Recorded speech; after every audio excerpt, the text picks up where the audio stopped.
Bismillahirrahmanirrahim. Assalamu alaikum. This is Muhammad Sharif, your course instructor for Digital Logic Design, and this is our online class lecture number 22. We are going to continue our previous topic, that is combinational logic analysis, and this is part 4. तो इसमें हम मज़ीद अपने lecture को आगे ले जाएंगे। इसमें सबसे पहले डी मॉर्गन थ्योरम को जरा सा दोबारा हम दोहरा देते हैं, समझते हैं, क्योंकि डी मॉर्गन थ्योरम का बहुत ज़्यादा इस्तेमाल होगा हमारे लेक्चर में। तो डी मॉर्गन थ्योरम सिंपली हमारे पास नॉर और नेगेटिव एंड गेट, तो NOR to negative and gate, जैसे यहाँ आपको नजर आ रहा है कि NOR to negative and gate conversion है, तो नॉर गेट और negative and gate are logically same, और नैंड एंड नेगेटिव और gate also are logically same. तो यहाँ पे पहले हम इस पे ध्यान देते हैं। तो ये और गेट है, इसके आगे एक इन्वर्टर है, this will become a NOR gate. ये नैंड गेट है, इसके इनपुट को हमने इन्वर्ट किया, this will become a negative and gate. अच्छा, बहरहाल हम देखते हैं कि हमारे पास इनके अगर ट्रुथ टेबल हम बनाए तो क्या होगा। तो ट्रुथ टेबल पे हम ध्यान देते हैं। टू इनपुट हमारे पास दो वेरिएबल हैं, टू इनपुट है यहाँ पे ए बी। तो ए बी जब दो वेरिएबल हो, we know that there are 4 possibilities, 0 0 0 1 1 0 1। अब मैं ए बार या नॉट ए चाहूंगा तो इस ए को इन्वर्ट करूंगा, जहां पे 0 0 और 1 1 है वहां पे मैं 1 1 और 0 0 लिख दूंगा टेबल में। और बी 0 1 0 1 है तो ये बी बार 1 0 1 0, जैसे यहाँ 0 था तो ये 1 हुआ, यहाँ 1 है 0 है, क्योंकि इसको हम इन्वर्ट करें। अच्छा, यहाँ पे हम और गेट के आउटपुट को चेक करें, this is the output of और गेट। ठीक है जी, ए और बी इनको हमने और किया, तो और की लॉजिक ये गया ऑल 0 पे इसमें 0 दे देना है। ए और बी दोनों सिर्फ दो इनपुट हैं, दोनों 0 हैं तो आउटपुट 0। अगर इनपुट में एक या कम से कम एक आपको 1 मिल जाए, जैसे आप देख रहे हैं कि यहाँ पे B1 है, यहाँ पे A1 है, यहाँ पे तो दोनों 1 है, तो एटलीस्ट 1 की कंडीशन के लिहाज से बाकी तमाम output will be equal to 1 1 1। अच्छा, ये तो और गेट है। अब इसको मैं इन्वर्ट करता हूं तो this will become the output of NOR gate. तो इन्वर्जन का मतलब है 0 को आप 1 कर दें और 1 को आप 0 कर दें। अच्छा, नेगेटिव एंड गेट जो आपको यहाँ पे नजर आ रही है चीज, तो यहाँ पे हम नॉर और नेगेटिव एंड की कंपैरिजन कर रहे हैं, नैंड और नेगेटिव और को हमने कंपेयर नहीं किया। एनीहाउ, नेगेटिव एंड गेट में आपके दो इनपुट है, पहले दोनों को आप इन्वर्ट करते हैं। जैसे ए है तो उसको इन्वर्ट करेंगे ए बार, बी है तो उसको इन्वर्ट करेंगे बी बार। ए बार और बी बार को आगे आपने एंड करना है, तो ए बार का कॉलम ये है, बी बार का कॉलम ये है, ए बार और बी बार को आपने एंड करना है, दिस इज नेगेटिव एंड, क्योंकि तमाम इनपुट को आप जब इन्वर्ट करेंगे है तो वो एंड गेट, लेकिन नेगेटिव एंड गेट होगा, तो वो एंड गेट ही, इसको आप ये नहीं कहेंगे एंड गेट नहीं कोई और चीज है, that will be an AND gate but a negative and gate. ठीक है जी, तो अब देखते हैं ए और बी पे नजर दौड़ाते हैं, ए बार और बी बार पे। तो एंड गेट की लॉजिक हम अप्लाई करते हैं, ऑल 1 पे आउटपुट इज 1, एनी 0 पे आउटपुट इज 0। तो यहाँ पे नो 0 है, सब 1 है तो आउटपुट इज 1। यहाँ पे बी बार 0 है, यहाँ पे ए बार 0 है, यहाँ पे ये दोनों 0 है, तो आपको इनपुट में अगर एक भी 0 नजर आए तो output will be equal to 0।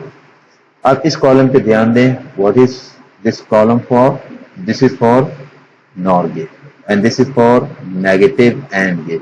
तो आप देखिएगा कि ए बी की सेम वैल्यू पे जो आउटपुट आप जनरेट करें, दोनों में आप सेम जनरेट हो रही है, तो इसीलिए हम कहते हैं कि NOR and negative and gate are logically equivalent. ठीक है जी, तो थोड़ा सा काम आप कीजिएगा, ये तो मैंने इस पोर्शन पे वर्कआउट किया, इसके लिहाज से आपके ट्रुथ टेबल के लिहाज से आप तो नेगेटिव और नैंड और नेगेटिव और के लिहाज से भी आप वर्कआउट करेंगे, आपको यही चीज मिलेगी।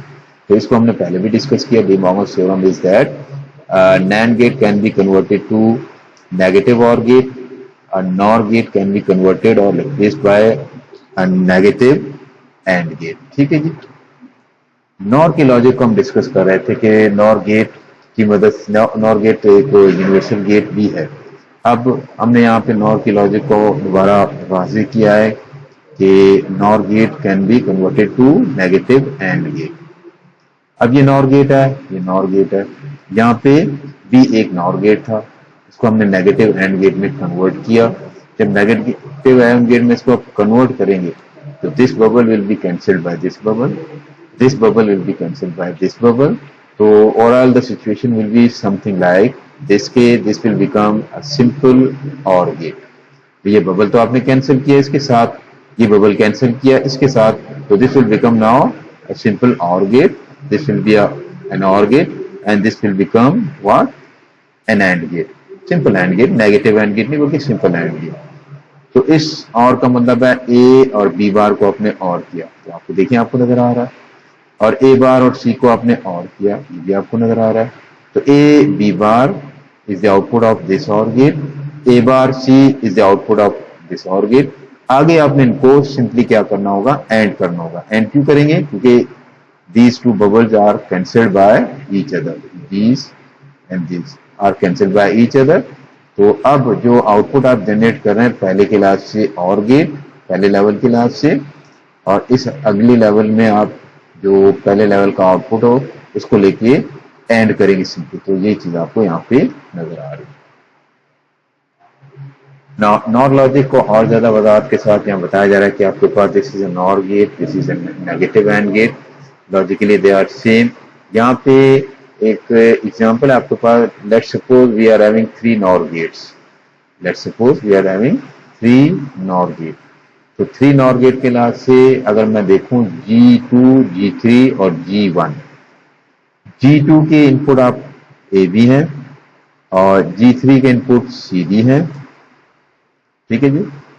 तो AB और ये CD, G2 का आउटपुट G1 के का एक इनपुट है और G3 का आउटपुट G1 का दूसरा इनपुट है।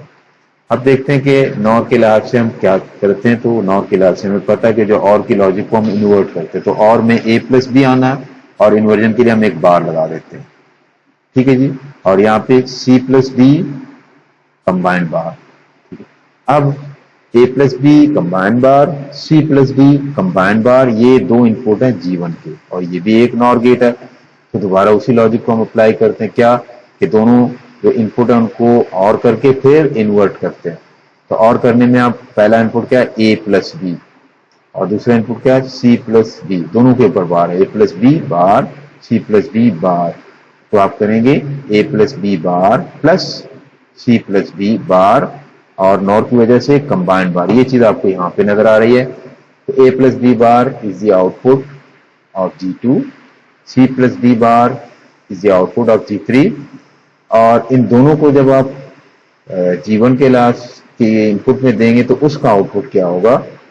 This plus this combined bar. तो A plus B bar plus C plus B bar और combined bar, that will be the output of this G1, जो कि हमारे पास फाइनल स्टेज है, ठीक है। तो अब हम देखते हैं कि थोड़ी सी प्रोसेस करने के बाद क्या शक्ल सूरत नजर आती है। हमें डी मॉर्गन थ्योरम को याद रखना होगा। डी मॉर्गन थ्योरम के लिहाज से ये एक टर्म है, ये दूसरी टर्म है और बीच में प्लस है और कंबाइन बार। तो प्लस को या और को हम मल्टीप्लाई या प्रोडक्ट या एंड में कन्वर्ट करेंगे और ये जो कंबाइन बार है उसको तोड़ देंगे, अलग अलग टर्म के ऊपर लिख देंगे। तो A प्लस बी बार के ऊपर bar, A plus B bar bar, C plus B bar के ऊपर एक और बार, और इस बीच के प्लस को हमने कन्वर्ट किया एंड में या प्रोडक्ट में। अब डबल बार का मतलब हम जानते हैं क्या होता है कि एक दूसरे को कैंसिल करना है, एक दूसरे को कैंसिल करना है। तो A plus B and C plus B. तो अब ये आपके पास जो नॉर की लॉजिक है इसको हमने सिंपल बना दिया सिर्फ और एंड लॉजिक में। और एंड लॉजिक आपके पास क्या, आपके पास product of sum, POS form में हमने इसको कन्वर्ट कर दिया। तो प्रोडक्ट ऑफ सम फॉर्म में आपने इसको कन्वर्ट किया। अब इतने लंबे चौड़े काम के बजाय अगर हम वही ड्यूअल सिंबल के लिहाज से काम करें तो क्या होगा देखिएगा। तो वो कुछ आपको इस तरह ये चीज नजर आएगी कि चले मैं इन दोनों सिंबल को वो करना चाहूंगा, क्या करना चाहूंगा कि बबल मैं कैंसिल करना चाहूंगा। तो मुझे पता है कि NOR gate is equivalent to negative and gate, NOR gate is equivalent to negative and gate. अब नेगेटिव एंड गेट G1 को मैं बना देता हूं। तो नेगेटिव एंड गेट का मतलब इसके इनपुट में आपको बबल लगाने होंगे। इनपुट में अगर बबल लगाएंगे तो क्या होगा कि ये जो इसका इनपुट का बबल और G2 के आउटपुट का बबल, ये इन्होंने एक दूसरे को कैंसिल करना है और इस इनपुट का बबल ने इस बबल को कैंसिल करना है।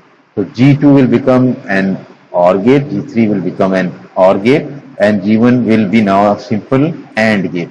The final stage is AND gate, and previous stage or first stage is will be such that it will be consisting of simple OR gate. तो OR AND की logic आप apply करेंगे। पहले आप OR करेंगे A plus B C plus D, फिर A plus B और C plus D को आप AND करेंगे। यही चीज आपको यहाँ पे नजर आ रही है, A प्लस B G2 की आउटपुट। अब G2 को आप नॉर ना समझे, बबल टू बबल कैंसिलेशन के बाद और इस नॉर को आप नेगेटिव एंड गेट से कन्वर्ट करने के बाद, बबल टू बबल कैंसिलेशन के बाद ये G2 और G3 दोनों और गेट हैं और ये नाउ एंड गेट है।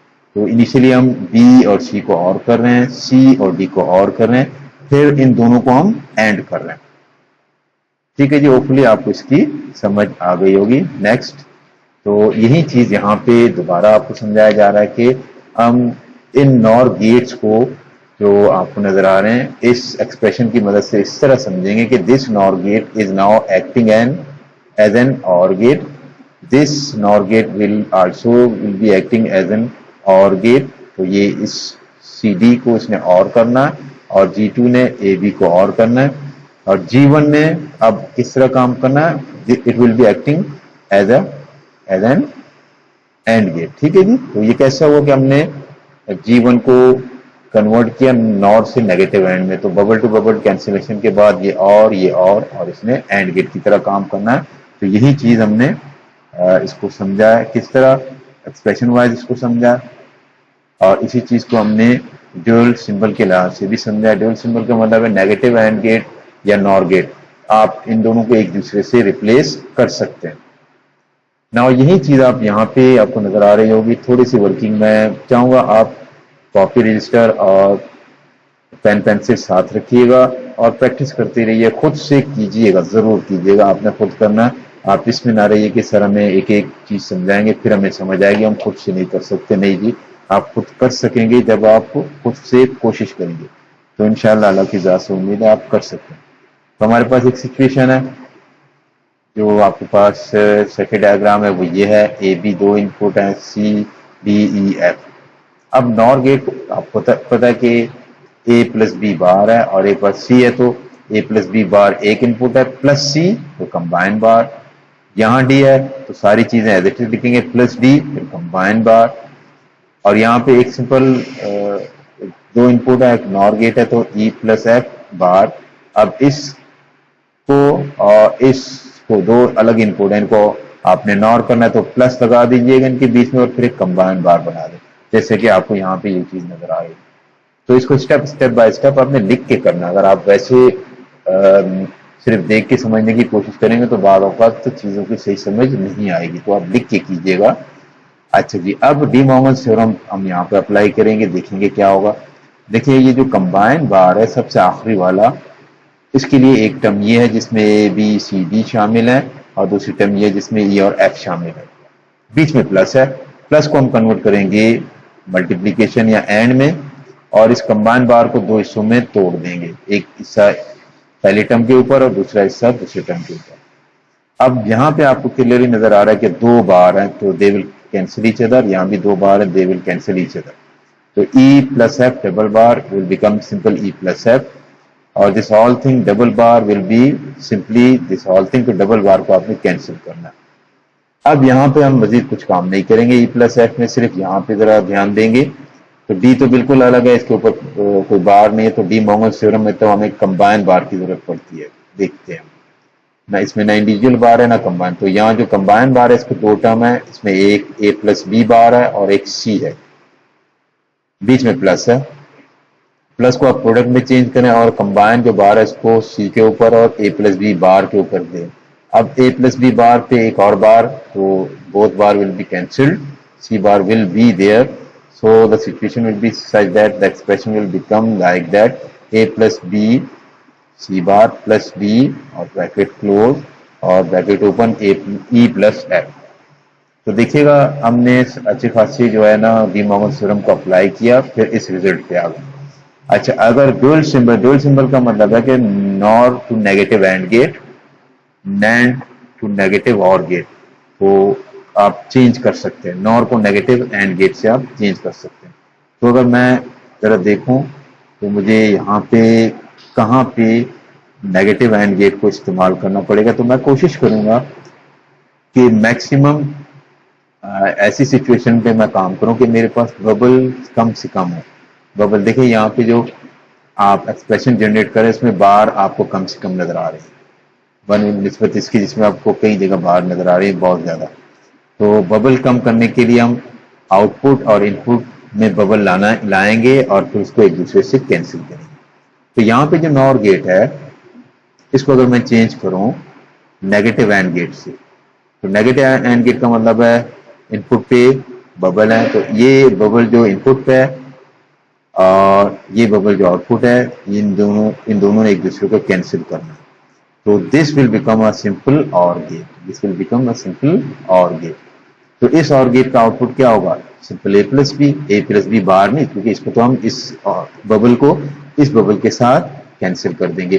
तो ए प्लस बी बार, क्योंकि now it will become simple और गेट, जैसे आपको यहाँ पे ये चीज नजर आ रही है। ठीक है जी, तो क्या हुआ, A plus B bar will be no more there. अच्छा, अब ये सी है तो ये बबल है, अब ये मजबूर है यहाँ पे सी बार ने आ जाना है, तो ये एक एंड गेट की तरह इसने एक्ट करना है। ए प्लस बी जो कि यहाँ पे आउटपुट है, और के लिहाज से देखिएगा आप, और गेट के लिहाज से देखिए, तो ए प्लस बी और ये सी के बजाय सी बार, तो इस एंड गेट का आउटपुट होगा A plus B C bar, A plus B C बार। ठीक है जी, अब ए प्लस बी सी बार देखिए आपको यहाँ पे नजर आ रहा, तो ये क्यों हुआ, ये आपके पास ये जो सी बार और ए प्लस बी ने एंड हो जाना है इस एंड गेट की वजह से। नाउ हमने क्या किया कि इस फाइनल स्टेज के नॉर को भी नेगेटिव एंड से तब्दील किया। वजह क्या कि यहाँ पे इस बबल और इस बबल को हम बड़ी आसानी से कैंसिल कर सकते हैं। जब इन दोनों बबल को कैंसिल करेंगे तो ये जो नॉर गेट है इसने और बन जाना है, इस नॉर गेट ने भी और बन जाना है। तो अब ई एफ बार नहीं बल्कि it will become simple E plus F, it will become simple E plus F. तो this will be now an और गेट, और इसको हम प्रोसेस करेंगे, this is E plus F that is generated by this और gate. ठीक है जी, और यहाँ पे ये भी क्योंकि इस बबल ने इसके साथ कैंसिल हो जाना है, तो this and this these two inputs now will be और। कैसे होगा, A plus B bar plus B, तो इसने एक्ट करना एज अ और गेट की, तो ए प्लस बी सी बार प्लस डी, ये जो आउटपुट है इस गेट की वजह से इससे जनरेट होना है। अगर ये हम ना लगाते तो सिचुएशन कुछ इस तरह होती। ठीक है जी, हम इस पे इनके जो चेंज करने के बाद लगा रहे हैं वो फाइनल स्टेज में ये चीज हमें नजर आ रही है। ठीक है जी, अब इसने और गेट की तरह काम किया, इसने और गेट की तरह काम किया, और इसने सिंपल एंड गेट की तरह काम किया। तो इस और गेट का आउटपुट, इस और गेट का आउटपुट और के लिहाज से आपने देखना, मैं आपसे बार बार कह रहा हूं आपने खुद से लिख के देखना है, क्योंकि यहाँ पे नॉर के लिहाज से और नॉर को और के लिहाज से कन्वर्ट करते वक्त तो आपको कंफ्यूजन ना हो, इसको खुद से बनाइएगा कि आपने ये किस तरह बनाना है, कि इस सर्किट को आप इस तरह बनाएं, तो इस बबल को बबल के साथ कैंसिल करने के बाद आप यहाँ पे और गेट बना दें, यहाँ पे एंड गेट बना दें, इन दोनों को और बना दें और इसको एंड, फिर आप शुरू से आखिर तक प्रोसेस करना शुरू करें तो आप यहाँ तक आ जाएंगे। तो इस और गेट का जो आउटपुट है और इस और गेट का आउटपुट है, इन दोनों को इसने ये नेगेटिव एंड गेट के बजाय सिंपल एंड कर देना। ठीक है जी, तो ये बड़ी वाली ब्रैकेट जो इसके लिहाज से, इसके लिहाज से आउटपुट है, और ई प्लस एफ इसका आउटपुट होगा, इन दोनों को एंड हो जाना है। तो थोड़ी सी आपको दिक्कत होगी, लेकिन जब आप इसको खुद से करेंगे बैठ के तो यानी आप इसको कॉपी पे रजिस्टर पे खुद से बना के करेंगे, फिर आपको इसकी समझ आएगी, अदरवाइज आपको दिक्कत होगी इसको समझने में। एक और एग्जांपल है, सॉल्ड एग्जांपल है, इसमें कोई इश्यू नहीं है। तो सॉल्यूशन आपके सामने है, आप देखिएगा आप किस तरह कर सकते हैं। Using appropriate dual symbol we draw the logic diagram and develop the output expression for the circuit 527 जो डायग्राम है, इसमें आप कोशिश करेंगे कि बबल कम से कम हो। तो अब मुझे नजर आ रहा है कि ये G2 और G4 नॉर गेट है। G1 को मैं अगर नेगेटिव एंड गेट बनाऊं तो इसके इनपुट के बबल और उसके आउटपुट के बबल ने एक दूसरे से कैंसिल हो जाना है। तो इस तरह आप कर सकते हैं, आप ट्राई कीजिएगा। और अगर इसके बजाय जैसे यहाँ पे सोल्यूशन आपको नजर आ रहा है वैसे करना चाहें तब भी आप कर सकते हैं कि आपने इसको नेगेटिव एंड बना दिया और इसको भी नेगेटिव एंड बना दिया, तो ये बाद वाले जो बबल हैं इसको भी आप कैंसिल करेंगे, सिर्फ आपको इनपुट में बबल नजर आना शुरू हो जाएंगे। जैसे यहाँ पे ए बी है तो नेगेटिव एंड है, और डी ई है तो नेगेटिव एंड, तो ये ए बार बी बार और ये बी बार और ई बार, ठीक है जी, ए बार बी बार बी बार ई बार। इसको आप किस में कन्वर्ट करेंगे? अब चूंकि आप यहाँ पे नेगेटिव एंड गेट लगा चुके हैं तो इस इन्वर्टर ने इस इन्वर्टर को कैंसिल करना है, इस इन्वर्टर ने इस इन्वर्टर को कैंसिल करना है। तो अब आप नॉर नहीं करेंगे, आप क्या करेंगे, सिंपली इसको और कर देंगे, ठीक है जी। तो सी है ए प्लस बी बार, तो उसको आपने और करना है, सॉरी ए बार बी बार और सी, ये सी है और ए बार बी बार जो इसका आउटपुट है इसको आपने और करना है। तो आप देखिएगा ए बार बी बार प्लस सी, ये आपने नॉर गेट के लिहाज से इसको इस्तेमाल नहीं करना है, और गेट के लिहाज से आपने इसको ट्रीट करना है। और बाकी तमाम स्टेप्स को भी आपने खुद कोशिश करनी है, आपने समझना है। ये थोड़ी सी वर्किंग है बेटा, अगर आप लोग वर्किंग नहीं करेंगे, खुद से कोशिश नहीं करेंगे समझने के लिए, आप इसी इंतजार में रहेंगे कि एक एक चीज एक एक स्टेप अगर आपको समझाएंगे तो फिर आप समझेंगे। तो खुद समझने की जो प्रैक्टिस होनी चाहिए उसमें आप पीछे रह जाएंगे। और अब यूनिवर्सिटी लेवल में आपको खुद समझना, स्लाइड हो, वीडियोज हो, चाहे आप हमारे वीडियो से लेक्चर से इस्तेफादा हासिल करें या यूट्यूब से या बुक से इस्तेफादा हासिल करने की सलाहियत होगी तो बहुत अच्छी बात होगी।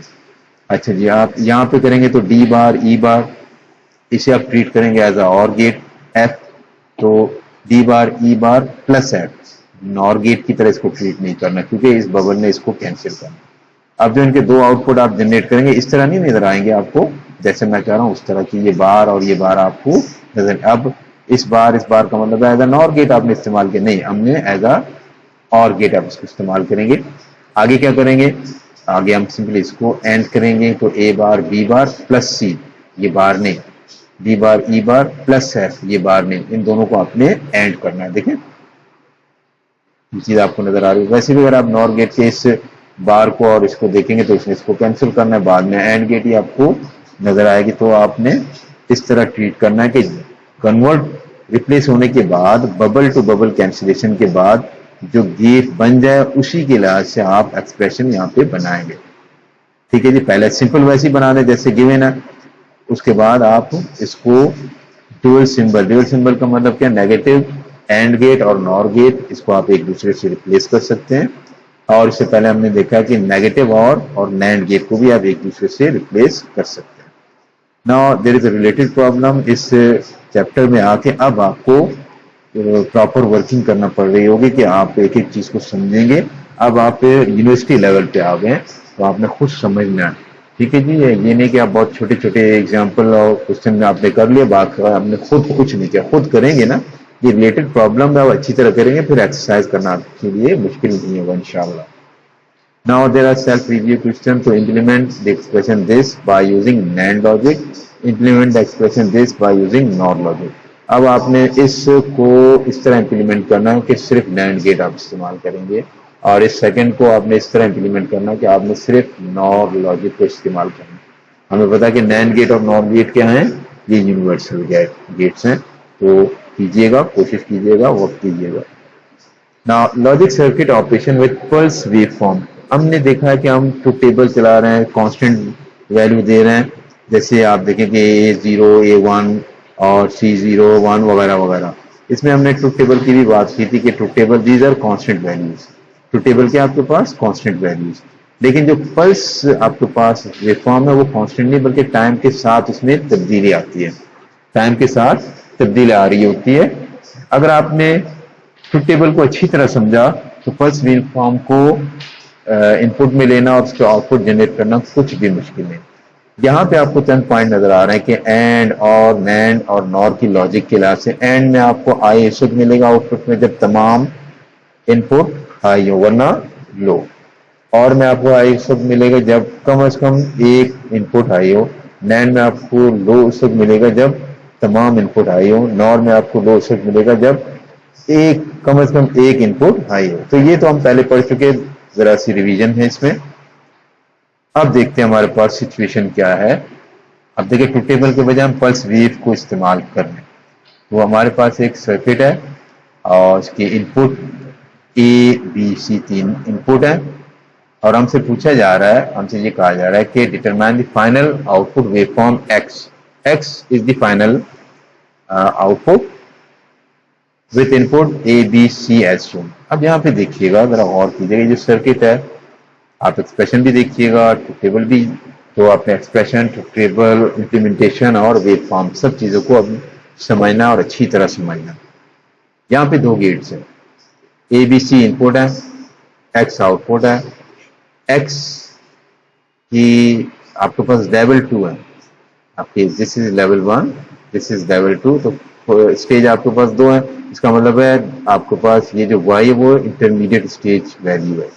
तो B और C का आउटपुट y है, A और Y का आउटपुट x है। तो y की नॉलेज आपके पास होगी, फिर आप x जनरेट करेंगे। आप कंट्रोल तो A B C को करेंगे, लेकिन जाहिर है B और C की वजह से y ने जनरेट होना है और फाइनल आउटपुट का दारोमदार y पर भी है। एक्सप्रेशन अगर हम बनाना चाहें कैसे बनाएंगे, तो ये x है, पहले यहां देखते हैं बी सी को हमने और किया तो y is equal to B plus C, Y is equal to B plus C. फिर हमने ए बी प्लस सी, एक इनपुट ए है और एक इनपुट बी प्लस सी, इसको नैंड आपने ऑपरेशन करना है, तो A B plus C AND करने के बाद उस पर आप बार लगा देंगे। फिर आप देखिएगा अगर आप ब्रैकेट को ओपन करना चाहें तो A B plus A C combined bar आप लिख सकते हैं। अगर मैं देखूं मेरे पास कितने इनपुट हैं, ए बी सी, तो टेबल बनाना चाहूं तो मैं 3 कॉलम बनाऊंगा, ए बी सी, और उसके बाद एक कॉलम बनाऊंगा वाई, और उसके बाद फाइनल कॉलम बनाऊंगा एक्स। ठीक है जी, चाहे बल्कि फाइनल से पहले जी फाइनल कॉलम बनाऊंगा मैं एक्स का, बिल्कुल ठीक है। बी सी की मदद से y जनरेट करूंगा, y और a की मदद से x जनरेट करूंगा। तो ट्रुथ टेबल में जब जनरेट करूंगा तो इस तरह करूं। लेकिन अगर मैं पल्स वेव फॉर्म की बात करूं तो मुझे कुछ इस तरह काम करना पड़ेगा कि मैं पहले बी सी, देखिए ये गिवन है, ए बी सी ये गिवन है, मैंने कोई खास तरतीब नहीं बल्कि ये गिवन है, इसमें आप ना परेशान हो कि ये कैसे है किस तरह है। ट्रुथ टेबल में तो हम शुरू से लेके चलते हैं आखिर तक, अगर 3 वेरिएबल है तो 0 0 0 से लेके चलते चले जाते हैं आखिर तक 1 1 1 तक। यहाँ तो कुछ अजीब सी कैफियत है कि तरतीब नजर आ रही नहीं आ रही, तो इसमें कोई इशू नहीं। आपने ये करना है कि ए बी सी को देखना है, पहले आप y जनरेट करेंगे, ठीक है जी, फिर y और a को देखते हुए आप x जनरेट करेंगे। तो y आपके पास आउटपुट ऑफ एन और गेट, और और गेट में हमें पता है कि अगर एक इनपुट भी हाई है तो आउटपुट ही हाई, और इसके इनपुट कौन कौन से, बी और सी। तो सिर्फ बी और सी पे आपने ध्यान देना, बी पे और सी पे। जहां पे दोनों लो हैं तो आउटपुट इज लो, जहां पे एक भी आए, देखिए आपको नजर आ रहा है सी आए, और यहाँ पे बी आए, यहाँ पे सी आए, यहाँ पे यहाँ से यहाँ तक दोनों आए, और यहाँ से मजीद आगे सिर्फ बी आए, फिर यहाँ पे सी आए, यहाँ से यहाँ तक बी आए, और यहाँ से यहाँ तक जो टाइम है उसमें सी है। तो इन जहाँ पे बी और सी में से एक या दोनों हाई हो तो वाई विल बी हाई। यहाँ पे हाई हुआ, यहाँ पे हाई हुआ बी की वजह से, यहाँ पे हाई हुआ सी की वजह से, यहाँ पे हाई हुआ दोनों के हाई होने की वजह से, और आगे हाई हुआ आधे पे बी के हाई होने की वजह से, यहाँ पे सी के हाई होने की वजह से, यहाँ पे बी के हाई होने की वजह से, और यहाँ पे सी के। इसके अलावा बाकी हर जगह आपको y की वैल्यू क्या मिलेगी, 0।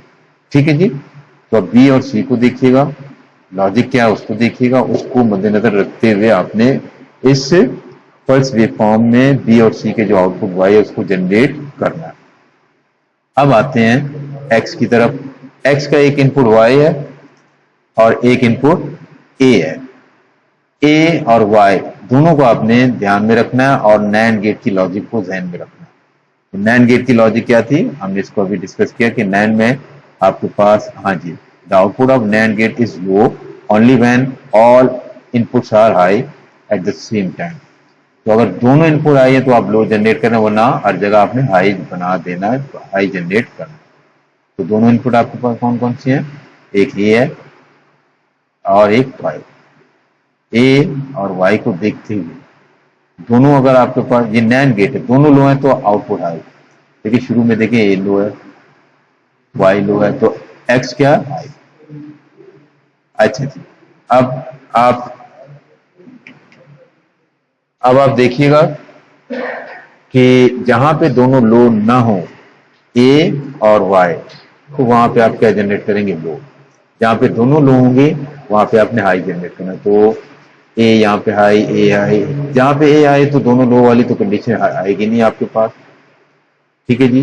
जहां पे दोनों हाई है तो सॉरी, यहाँ पे जैसे जहां दोनों हाई है तो आप एक पे भी ध्यान दें और वाई पे भी। दोनों हाई तो नहीं है तो आउटपुट हाई।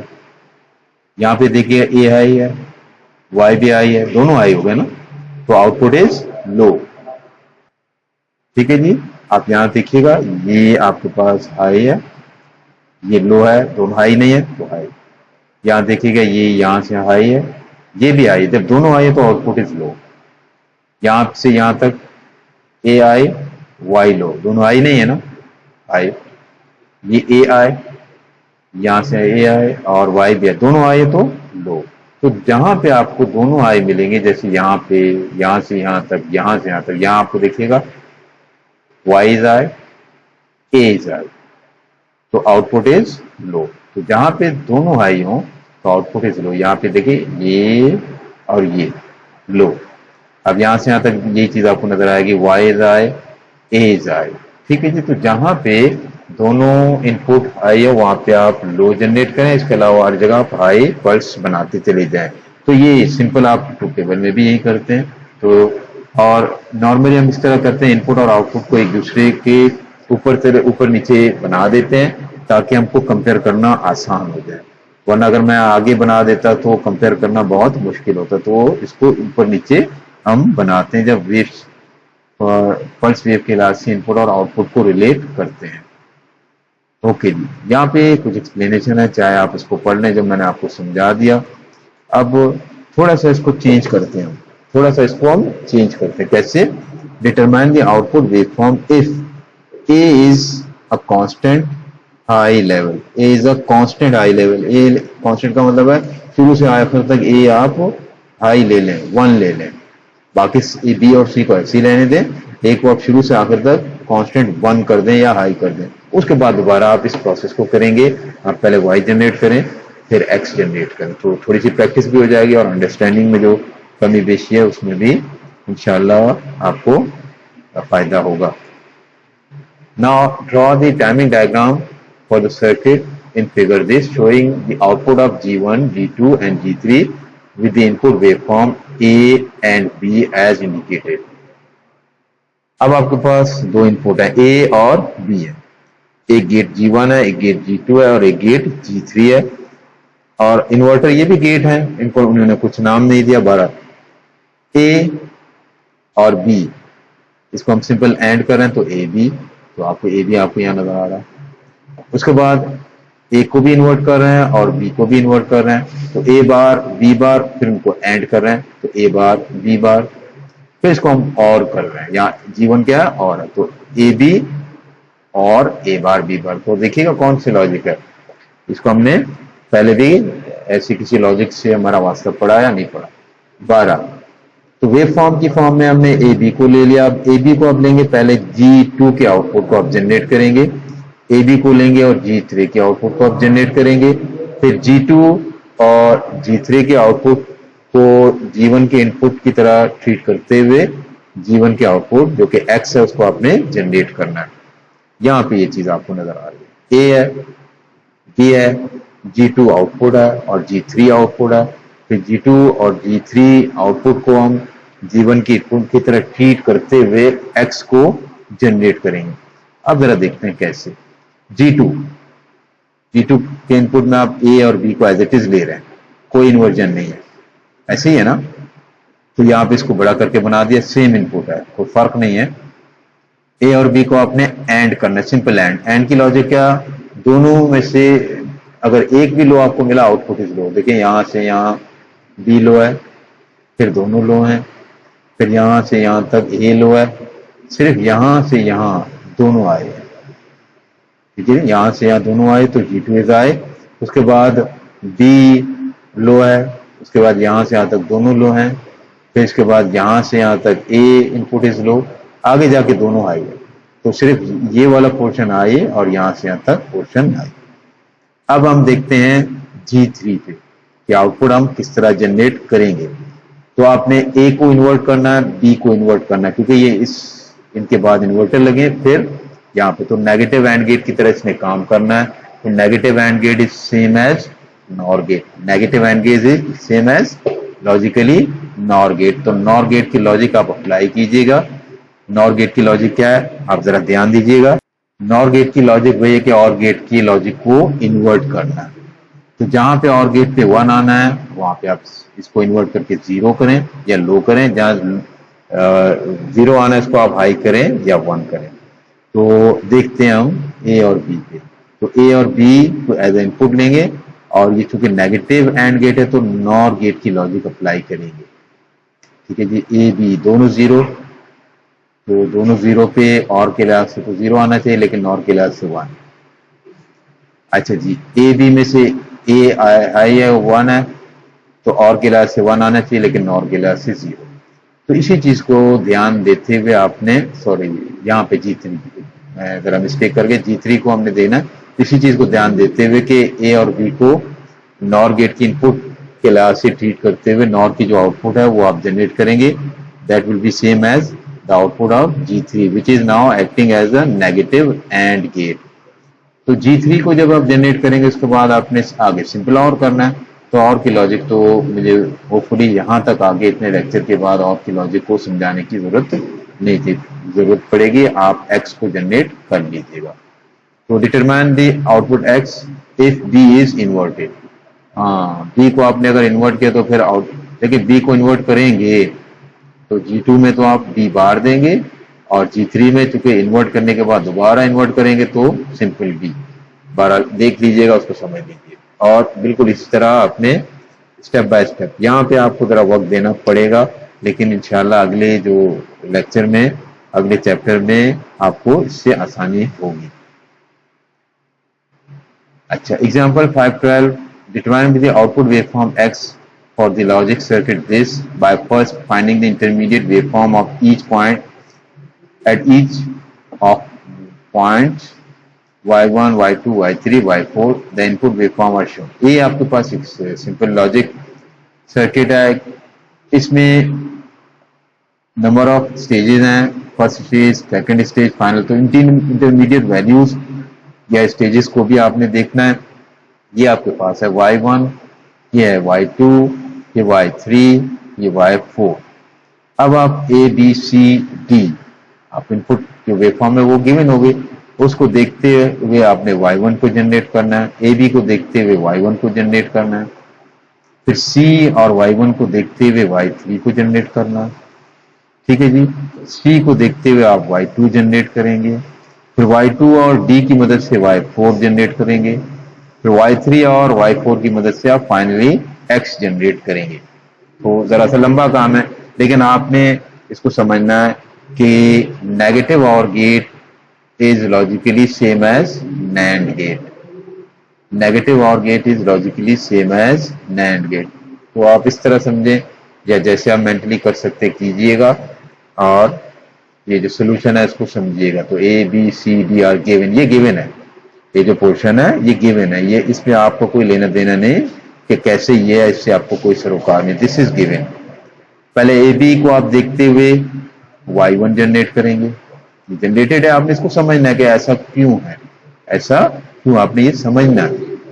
फिर y1 को आपने ध्यान में देना है और c को देखना है, y1 और c को देखना है और उसको इस नैंड गेट की इनपुट में लेते हुए y3 को आपने जनरेट करना है। ठीक है जी, तो इस तरह आप तमाम स्टेज करते हुए फाइनली x पे आ जाइए। ये आपने मैनुअली करना है, ये आपने मैनुअली करना है, क्योंकि हमारे पास टाइम बहुत कम है, लेक्चर का टाइम जो है बहुत एक्सटेंड हो जाता है, तो आपने मैनुअली इसको खुद करना है। जब मैनुअली करेंगे तो इंशाल्लाह आपके कॉन्सेप्ट भी क्लियर होंगे। और उसके बाद आपने determine the waveform y1 y2 y3 y4 if and x if input waveform a is inverted. अब जो a है इसको आपने इन्वर्ट करना है, तो सिंपली जो a के बाद आपने एक इन्वर्टर लगाना है, उस इन्वर्टर में इस बबल को कैंसिल कर देना है, उसके बाद जो सूरत-ए-हाल बनेगी तो उसको आपने ट्रीट करना है यहाँ पे। तो आप इस वेवफॉर्म में a के बाद एक नॉट या a बार बना दीजिएगा, जहाँ a हाई है वहां पे इसको लो कीजिएगा, जहाँ लो है उसको हाई कीजिएगा, फिर b, फिर c और फिर d। फिर आप स्टेप बाय स्टेप प्रोसेस कीजिए जैसे कि हमने इस एग्जांपल में इसको प्रोसेस किया। Determine the output waveform x for the circuit base directly from the output expression. अब आपने वेवफॉर्म को जनरेट करना है, कैसे? इस एक्सप्रेशन की मदद से, इस एक्सप्रेशन की मदद से। ये जरा सा काम है, मैं आपको समझाता हूं। यहाँ जो एक्सप्रेशन है इस पे ध्यान दीजिएगा। What is this expression? ये अभी कैसे आया इसको आप फिलहाल छोड़ दें, बाद में देखेंगे। यहां से यहाँ जो एक्सप्रेशन है ये सम ऑफ प्रोडक्ट फॉर्म है। सम ऑफ प्रोडक्ट में पहले एंड गेट्स हैं, उसके बाद और गेट। ठीक है जी, तो यहाँ देखिएगा दिस टर्म, इसके लिए एक एंड गेट है, इसके लिए एक एंड गेट, इसके लिए एक एंड गेट। तो हम 3 एंड गेट इस्तेमाल करेंगे, 2 इनपुट, ये 3 एंड गेट। उसके बाद एक और गेट लगाएंगे, इसके कितने इनपुट होंगे? एक इसके लिए, एक इसके लिए, एक इसके लिए। अब हम देखेंगे जहां पे a बार c अगर 1 आ जाए तो आउटपुट विल बी 1, या हाई b बार c 1 आ जाए तो output will be 1, c bar d 1 आ जाए तब भी आउटपुट विल बी 1। यानी इन 3 इनपुट में से अगर एक इनपुट भी आए तो आउटपुट विल बी 1, अगर तीनों जीरो हैं, लो हैं, तो आउटपुट विल बी 0 या लो। अब ये कैसे जनरेट हुआ? तो जो गिवन आपके पास सिचुएशन है उसको देखिएगा, उसके मुताबिक आप एक्सप्रेशन आपके सामने है, इसको प्रोसेस कीजिएगा, डी मॉर्गन थ्योरम अप्लाई करते जाइएगा, बार टू बार कैंसिलेशन को देखते जाइएगा और इसके बाद आप इस फाइनल एक्सप्रेशन तक आ जाएंगे। हमने काफी प्रैक्टिस कर लिया अल्हम्दुलिल्लाह। आगे आते हैं, जो आपके पास इनपुट है वो ए बी सी डी है और आउटपुट जो एक्सप्रेशन आपके पास है वो ये है, आउटपुट एक्सप्रेशन ही। अब मैं गौर करूं कि ए बार सी की वजह से 1 कहां पे आ सकता है, ए बार सी की वजह से 1 कहां पे आ सकता है। तो ए बार सी ये एंड गेट है, जब ए 0 हो और सी 1 हो, ए 0 हो और सी 1 हो, तो कहां कहां ए 0 और सी 1 है? तो यहां देखिएगा ए 0 है, यहाँ पे ए 1 है, नहीं, यहाँ पे ए 0 है, ठीक है, लेकिन सी भी 0 है, नहीं, यहाँ ए 1 है, यहाँ पे आप 1 नहीं जनरेट कर पाएंगे, ए 1 का मतलब है ए बार तो 0, यहाँ पे ए 0 है, ठीक है, देखिएगा, और सी क्या 1, हाँ जी, जब ए 0 हो तो ए बार में तो 1 हो जाना है और सी ऑलरेडी 1 है, तो इस वो एंड गेट जिसके इनपुट में आप ये ए बार सी दे रहे हैं, तो ए तो 0 है, A bar will be 1, C is also 1, तो यहां से यहां तक 1 आप जनरेट कर पाएंगे, तो ये है वो 1 जो ए बार सी की वजह से, अगर सिर्फ ए बार सी पे आपने ध्यान। और यहाँ पे देखिएगा ए चूंकि 1 है तो यहाँ ए बार सी की वजह से आप 1 जनरेट नहीं कर पाएंगे। यहाँ आप कर सकते हैं, देखिएगा ए बार, क्योंकि ए 0 है तो ए बार 1 और सी भी 1, ओके। अब यहाँ पे ए 1 है तो आप नहीं जनरेट कर पाएंगे, यहाँ पे आप कर पाएंगे। तो ए बार कि ए 0 है तो ए बार विल बी 1, लेकिन या तो सी 0 है तो सी की 0 होने की वजह से आप 1 जनरेट नहीं कर पाएंगे। आपने अगर सिर्फ ए बार सी पे ध्यान देना, तो यहाँ पे ए बार क्योंकि ए 1 है तो ए बार विल बी 0, तो ए बार सी की वजह से 1 अगर आप जनरेट कर पा रहे हैं सिर्फ इस यहाँ से यहाँ तक, जो टाइम है और यहाँ से यहाँ तक जो टाइम। अब नेक्स्ट आपके पास है बी बार सी। तो इसी तरह बी बार सी पे गौर करेंगे कि अगर सी 1 हो और बी 0, सी 1 हो और बी 0 हो, जब बी 0 होगा तभी तो बी बार 1, जब बी बार 1 है और सी भी 1 है तो आउटपुट विल बी 1। तो यहाँ पे देखिएगा, यहाँ पे तो बी 0 है तो बी बार 1, लेकिन सी भी तो 0 है। यहाँ बी 1 है तो यहाँ तो आप 1 जनरेट नहीं कर पाएंगे। यहाँ से यहाँ तक बी 0 है तो बी बार 1 है, सी भी 1 है। तो अगर मैं सिर्फ बी बार सी की तरफ ध्यान दूं तो यहाँ से यहाँ तक जो टाइम है उसकी वजह से बी बार सी वाले जो गेट है और एंड गेट है उसके आउटपुट में आप 1 जनरेट कर पाएंगे या 1 जनरेट होगा। ठीक है जी। इसके अलावा आप आगे गौर कीजिएगा तो आपको कहीं बी की वजह से कहीं सी की वजह से बी बार सी के जो आउटपुट है वो 0 नजर। ठीक है जी। तो अब सी बार डी मैंने काफी इसको डिस्कस किया, आप सी बार और डी को भी आप इसी तरह ध्यान दीजिएगा। तो आपको ने क्या करना है कि इंडिविजुअल जो टर्म है उनको देखते हुए डिटरमाइन करना है कि कब कहाँ पे आप 1 जनरेट कर पाएंगे। जब आप एक एंड गेट के आउटपुट में 1 जनरेट करेंगे तो वो आगे जाके इसमें और करना है, तो और की वजह से कोई एक आउटपुट भी, अगर एक इनपुट भी 1 है तो और गेट ने 1 जनरेट करना है। तो यहाँ से यहाँ तक बी बार सी और ए बार सी पे आपको 1 मिलेगा, यहाँ से यहाँ तक ए बार सी पे आपको 1 मिलेगा और यहाँ पे सी बार डी की वजह से 1 मिलेगा। तो सिर्फ यहीं पे आउटपुट ने 1 जनरेट होना, आउटपुट में 1 जनरेट होगा, उसके अलावा बाकी हर जगह 0। तो मैं जरा दोबारा आपको समझा देता हूँ कि आपके पास एक गिवन डायग्राम है, सर्किट डायग्राम है, उसको आपने जरा सा प्रोसेस करके सिंप्लीफाई करना है, डी मॉर्गन थ्योरम वगैरह और सम ऑफ प्रोडक्ट की फॉर्म में लाना है, कोशिश करनी है आपने। अब सम ऑफ प्रोडक्ट में जितने टर्म है उन पर आपने ध्यान देना है कि इस किस टर्म की वजह से कब 1 जनरेट होगा। तो और आपके पास जो इनपुट वेव फॉर्म है उसमें सिर्फ उसी जगह पे आप 1 जनरेट कर लें, बाकी हर जगह आप 0 जनरेट करें या ड्रॉ कर लें। तो थोड़ी सी वर्किंग है, थोड़ी सी कॉम्प्लिकेशन है, लेकिन आपकी मेहनत इस मुश्किल को भी आसान कर सकती है। यहाँ पे थोड़ा सा ये कि अगर हम पल्स वेव फॉर्म है तो pulse wave form output table को लेते हुए हम काम चलाना चाहें कर सकते हैं, बिल्कुल कर सकते हैं। एक आपके पास सर्किट है, इसके 4 इनपुट हैं जैसे आपको यहाँ पे नजर आ रहा है।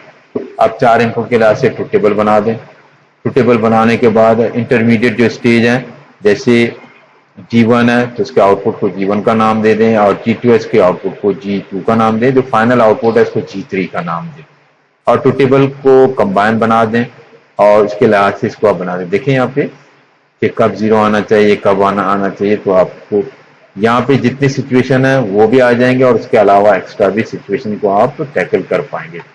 कैसे?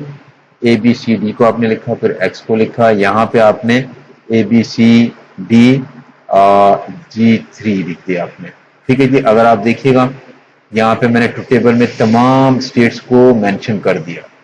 अब जो स्टेट है भाई ए बी सी डी, अगर ये सब 0 है तो आउटपुट में क्या जनरेट होना है, A1 है, B1 है, C और D 0 तो क्या जनरेट होना है। तो आप फिर ट्रुथ टेबल को कंपेयर करें और यहाँ पे लिखते जाइए और इसी तरह से फिर वेव फॉर्म बना दे। जहाँ 0 है तो वहाँ पे लो और जहाँ पे आई है तो वहाँ पे 1। तो आप इस ट्रुथ टेबल में 2 कॉलम का इजाफा करेंगे, इस ट्रुथ टेबल में 2 कॉलम का इजाफा करेंगे, एक कॉलम G1 और एक कॉलम G2। तो G1 और G2 आप जनरेट करेंगे। G1 के लिए आप ए बी को देखते हुए जनरेट करेंगे और G2 के लिए सी डी को देखते हुए जनरेट करेंगे। फिर G1 और G2 को देखते हुए आप X जनरेट करेंगे। तो ट्रुथ टेबल में तमाम पॉसिबिलिटीज आप लिख देते हैं, फिर उन तमाम पॉसिबिलिटी को कंपेयर करेंगे कि किस वक्त कौन सी सिचुएशन है, उसके लिहाज से अब ये वैल्यू। अब देखिए यहाँ पे है 1 1 1 और 0, तो ए बी सी 1 1 है और डी 0 है। तो ए बी सी 1 1 है और डी 0 है। ट्रुथ टेबल मैं पहले बना चुका हूँ, यहाँ मुझे पता चला 1 है तो मैं 1 या आई लिख दूंगा। ठीक है जी। तो ट्रुथ टेबल आप बनाएं। ट्रुथ टेबल बनाना आपके लिए इतना मुश्किल नहीं होना चाहिए। तो जितने इंटरमीडिएट स्टेज है उनके एक्स्ट्रा कॉलम यहाँ बनाएंगे, उन कॉलम को आप पहले फिल करेंगे, फिर फाइनल स्टेज के कॉलम को आप फिल करेंगे और उसको देखते हुए आप यहाँ देखेंगे कहाँ पे कौन सी कॉम्बिनेशन है और उस कॉम्बिनेशन को टेबल में आप चेक करेंगे। उसी लिहाज से फाइनल में अगर आपको 0 नजर आ रहा है तो आप लो बनाएंगे, और 1 नजर आ रहा है तो आप हाई बनाएंगे वेव फॉर्म। अब आइएगा, एक सिंपल सा क्विज है। इस क्विज के लिए मैं थोड़ी देर आपको टाइम देता हूं, बल्कि आप इस वीडियो को बीच में पॉज कीजिएगा और इसको समझिएगा। हर क्वेश्चन को आप समझिएगा, समझने के बाद जो ऑप्शन आपको नजर आया आप उस ऑप्शन पे अपने कॉपी पे लिखिए। जैसे question number 1 option A B C D में से जो आपको सही समझ आ रही है वो आप लिख दें। फिर से क्वेश्चन नंबर 2 3 10 क्वेश्चन हम डिस्कस करेंगे तमाम पे। अब ये आपका अपना टेस्ट है, ये कोई नंबर वगैरह नहीं कि आप फेल हो गए पास हो गए नंबर मिलेंगे, नहीं, ये आपकी अपनी अंडरस्टैंडिंग है कि आपने टॉपिक को किस हद तक समझा। तमाम क्विज हैं, 1 बाय 1 आप देखते जाइएगा, पॉज कीजिएगा वीडियो को और अपना जो आउटपुट आप समझते हैं वो आप लिख दीजिए। फिर नेक्स्ट पे आइएगा, मैं आपको थोड़ा सा समझा भी दूंगा, और उसके बाद नेक्स्ट 10 आप क्विज हैं आपके पास, एमसीक्यूज हैं, इनके ऑप्शन फाइनल मैं आपको इसके जो आंसर है वो भी दे दूंगा। फिर आप कंपेयर कीजिएगा और अपने आप को नंबर दीजिएगा 10 में से आपने कितने क्विज सही किए। Now question number 1, assume an AOI and or inverter expression AB plus CD combined bar the equivalent product of sum expression is this। अब इसको ये देखिए सम ऑफ प्रोडक्ट है ना, सम ऑफ प्रोडक्ट फिर इन्वर्जन है। अब इसको प्रोडक्ट ऑफ सम में हम कैसे कन्वर्ट करेंगे, अब आपको थोड़ी सी डी मॉर्गन थ्योरम को मेंटली अप्लाई करना होगा और अप्लाई करते हुए देखना होगा कि ए बी सी डी में से कौन सा ऑप्शन सही है। तो यहाँ पे पॉज कीजिएगा, थोड़ी सी वर्किंग कीजिएगा, आंसर लिख दीजिएगा, फिर आगे आइए। पार्ट 2 में आपके पास एक छोटा सा काम है, ये तो मुश्किल नहीं है। ट्रुथ टेबल आपको गिवन है, आपसे पूछ रहे हैं कि ट्रुथ टेबल नैंड गेट का, नॉर का, एक्सऑर का या एक्स नॉर का। जरा गौर कीजिएगा, सोचिएगा और फिर आंसर लिख के आगे जाइए। यहाँ पे 2 एलईडीज है, ये जरा सी ट्रिकी है, आप हो सकता है इसमें ट्रिक की वजह से आपको जरा मुश्किल लगे, आप इसको आसान समझेंगे। अगर आपने अच्छी तरह इसको समझा तो फिर आंसर देना आसान है कि आपके पास एक एक्स नॉर और एक एक्स और गेट है, एक एक्स नॉर है और एक एक्स और गेट है। किस एलईडी ने ऑन होना है, एलईडी 1 ने, एलईडी 2 ने, दोनों ने, या दोनों में से किसी ने भी ऑन नहीं होना। तो देखिएगा, सोचिएगा, जब ये सिचुएशन हो, ये आपके पास ए और बी इनपुट है, ए और बी इनपुट है। यहाँ पे आपने बी को 0 किया और ए को क्या किया, यहाँ पे बी को क्या किया, ए को क्या किया। अब मैं आपको डिस्कस नहीं करूंगा ज्यादा, तो आपने इसका आंसर लिखना है और आगे जाना है। आपके पास एक एक्सप्रेशन है, इसमें एंड और लॉजिक है, यानी आपके पास सम ऑफ प्रोडक्ट है। तो सम ऑफ प्रोडक्ट में पहले एंड गेट हम लगाते हैं, बाद में और गेट। तो इस सिचुएशन के लिहाज से, अच्छा जी मैंने आपको तो बता ही दिया, आंसर दे ही दिया, तो बहरहाल इसका आंसर सी है। तो जरा सी जल्दी में मैंने आपको इसका आंसर दे दिया। तो एनीहाउ सम ऑफ प्रोडक्ट है, तो पहले स्टेज में एंड गेट्स हैं, दूसरे स्टेज में क्या आना चाहिए, और गेट। तो बाकी आपके पास एंड एंड और है, तो उसको छोड़ दें। C answer is correct. तो बहरहाल क्वेश्चन नंबर 4 में जरा सी मिस्टेक होगी मुझसे, तो sorry for that. Question number 5 में एक के मैप है, ये जरा सा आपने देखना है। के मैप का टॉपिक आपने समझा, इसमें सिंपल से आपके पास एक प्रॉब्लम है। ये कह रहे हैं कि आपके पास रीडिंग द के map the logic expression is, जो एक्सप्रेशन थी, किस एक्सप्रेशन, जो इनिशियल एक्सप्रेशन है जिसकी मदद से हमने इस के मैप में हमने 1 1 लिखी थी, वो एक्सप्रेशन थी कौन सी, ये वाले थे, ये। अब फाइंड कीजिएगा, लिख दीजिएगा आंसर, फिर हम देखते हैं। 6 में the circuit shown will have identical logic out of all gates, logic out if all gates are change. तो अगर आप इन तमाम गेट को एक और गेट से चेंज कर लें, और गेट का मतलब और गेट नहीं, किसी और गेट से, जो कि एंड गेट हो सकता है और नैंड और नॉर, तब भी आपके पास जो ट्रुथ टेबल है, इनपुट टू आउटपुट उसने सेम जनरेट करना है। तो वो कौन सी चीज है, ये आपने देखना कौन सा गेट है कि इन तीनों गेट को उससे तब्दील करें। तो लॉजिकली जो सर्किट अब है और उसके बाद वो दूसरा सर्किट जिसमें बनना है, तो दोनों के इनपुट और आउटपुट का रिलेशन सेम आएगा। The two types of gates which are called universal gates, कौन से गेट, 2 ऐसे गेट हैं जो यूनिवर्सल गेट कहलाते हैं। तो आप देखिएगा ए बी सी डी में से आंसर कौन सा। Now another very simple question. The circuit shown is equivalent to, हमने यूनिवर्सल गेट्स को नैंड गेट को नॉर गेट को डिस्कस किया था। उस टॉपिक में हमने इसको डिस्कस किया था कि ये जो सर्किट है वो किस सर्किट के इक्विवेलेंट है, एंड के, एक्सऑर के, और के, या किसी भी की भी नहीं।